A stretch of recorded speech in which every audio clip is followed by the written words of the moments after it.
শীতকালে পিঠাপুলির পাশাপাশি খেজুরের গুড়ের পায়েসটাও কিন্তু সমান তালে চলে। আর আমার কাছে most of the favourite dish হচ্ছে খেজুরের গুড়ের পায়েস। আসসালামু আলাইকুম ভিউয়ার্স, স্বাগতম জানাচ্ছি আমার চ্যানেলে নতুন আরেকটি রেসিপি দেখার জন্য। খেজুরের গুড় দিয়ে পায়েস তৈরির সময় অনেক সময় দুধটা ফেটে যায়। সকল সমস্যার সমাধান নিয়ে চেষ্টা করেছি পারফেক্ট মেজারমেন্ট সহ রেসিপিটি আপনাদের সাথে শেয়ার করতে। তবে চলুন। পায়েস তৈরির জন্য নিয়ে নিচ্ছি 1/3 কাপ পরিমাণে কালিজিরা পোলাওয়ের চাল। যে কোনো পোলাও চাল দিয়ে কিন্তু পায়েসটা তৈরি করে নিতে পারবেন। পর্যাপ্ত পরিমাণে পানি দিয়ে 2 থেকে 3 বারে চালটাকে খুব ভালো মতো ওয়াশ করে দিয়ে দিচ্ছি হাফ চা চামচ পরিমাণে ঘি। এতে করে সুন্দর একটি ফ্লেভার অ্যাড হবে। এরপর 10 মিনিটের জন্য চালটাকে রেস্টে রেখে দেব। এরপর চুলায় একটি পাত্রে নিয়ে নিয়েছি 1 লিটার তরল দুধ। দুধটা হালকা একটু গরম হয়ে আসলে দিয়ে দিচ্ছি 2টো তেজপাতা একটু কেটে, 2টো দারচিনি স্টিক্স, একটা কালো এলাচ আর 4টা সাদা এলাচ। দুধটাকে খুব ভালো মতো জাল দিয়ে গরম করে নেব। দুধে যখন বলক চলে এসেছে এই পর্যায়ে মেখে রাখা চালটাকে দিয়ে দিচ্ছি। চালটা দেওয়ার সাথে সাথেই কিন্তু নেড়ে দিতে হবে যেন নিচে লেগে না যায়। এরপর চুলার চালটি মিডিয়াম টু লোয়ের মাঝামাঝিতে রেখে চালটাকে খুব ভালো মতো সেদ্ধ করে নেব। কিছুক্ষণ এভাবে একটু রাখতে হবে, এতে করে উপরে সর বা মালাই ক্রিয়েট হবে। তারপরে আবার নেড়ে চেড়ে মিক্স করতে হবে। এতে করে পায়েসের মধ্যে কিন্তু মালাইয়ের একটা টেক্সচার চলে আসবে।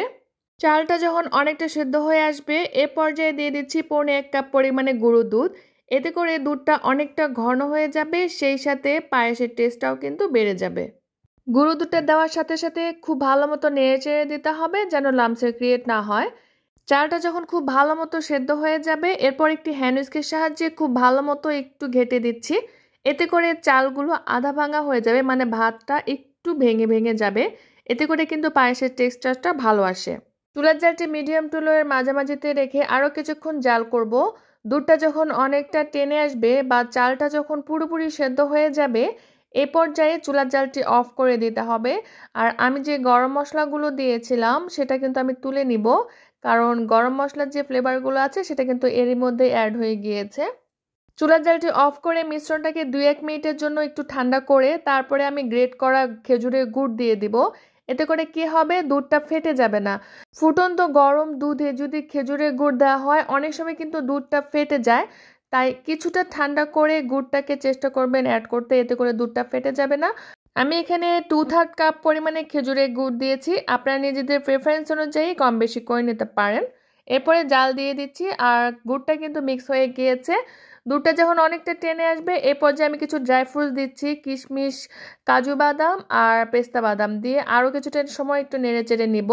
এই পর্যায়ে কিন্তু পায়েসটাকে নাড়ানো থামানো যাবে না, না হলে কিন্তু নিচে লেগে গিয়ে পায়েসের টেস্টটাই নষ্ট হয়ে যাবে।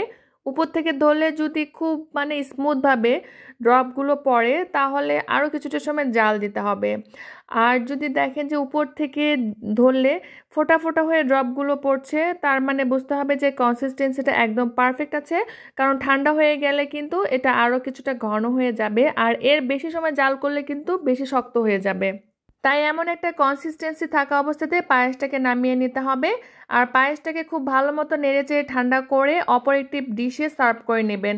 যদি পায়েসটাকে একভাবে রেখে দেন তাহলে কি হয়, উপরের দিকটাতে মোটা একটা লেয়ারের ক্রিয়েট হয়, যার জন্য নিচের দিকে পায়েসটা কিন্তু একেবারে পানসে হয়ে যায়। আর আমি পায়েসটাকে সার্ভ করার জন্য কিছু ড্রাই ফ্রুটস দিয়ে দিচ্ছি। আপনারা নিজেদের পছন্দ মতো করে সার্ভ করে নেবেন। আর খেজুরের গুড়ের এই পায়েসটা খেতে যে কতটা টেস্টি হয় সেটা আপনারা একবার বাসায় ট্রাই করলেই বুঝতে পারবেন। আশা করছি আপনাদের কাছেও ভালো লাগবে। ভিডিওটি ভালো লাগলে প্লিজ একটি লাইক করবেন, কমেন্ট করবেন, সেই সাথে আমার চ্যানেলের সঙ্গেই থাকবেন। বিদায় নিচ্ছি, আল্লাহ হাফেজ।